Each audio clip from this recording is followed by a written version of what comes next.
For the first time in history, gravitational waves were detected, but it all started 1.3 billion years ago. If you think of it as an astronomy observation, it's the first time that such a system has ever been observed. Two black holes about that size in orbit around each other and coalescing into one. In other words, the black holes collided, sending gravitational waves into space. The actual event that gave rise to these gravitational waves is an extremely violent event.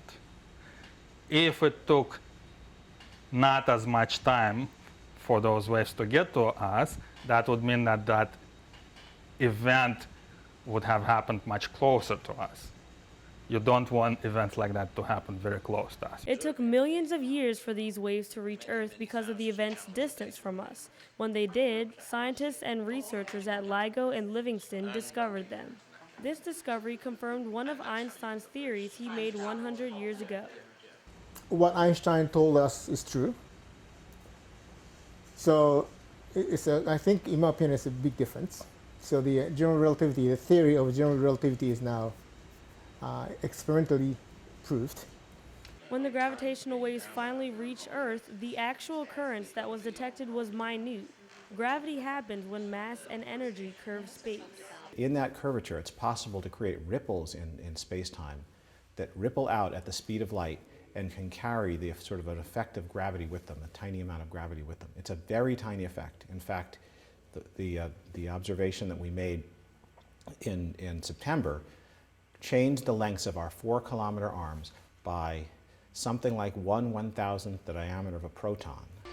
I'm standing here on the overpass, and right behind me is one of the arms that first picked up the gravitational waves here at the LIGO facility in Louisiana. I think it changes the way people think of the universe is now different. Now we have another device to detect things happening in the universe. The detectors are called interferometers. Both arms create an L shape at the observatory and are each 4 kilometers or 2.5 miles long. These interferometer arms pick up interference, such as waves, and this technology came after decades of research and dozens of scientists around the world. But there's a much larger organization called the LIGO Scientific Collaboration, and that spans 15 countries and 1,000 people. And my colleague at LSU, Gabriela Gonzalez, she is the elected spokesperson of that. So there's a really strong Louisiana connection here. Both the spokesperson of the collaboration and, of course, the observatory itself are here. Months of study followed the initial observation before the news was ready to be shared.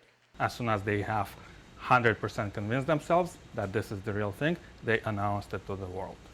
But then every day I would come to work and we would do more investigating, and it got firmer and firmer that this was the real deal, and it was just very exciting. Those first couple of weeks were a blur of activity. Observations will continue at different facilities in the United States, and in the future, additional observatories like LIGO will be built around the world to accurately pinpoint the location of the black holes. For North Shore News, I'm Maria Goddard.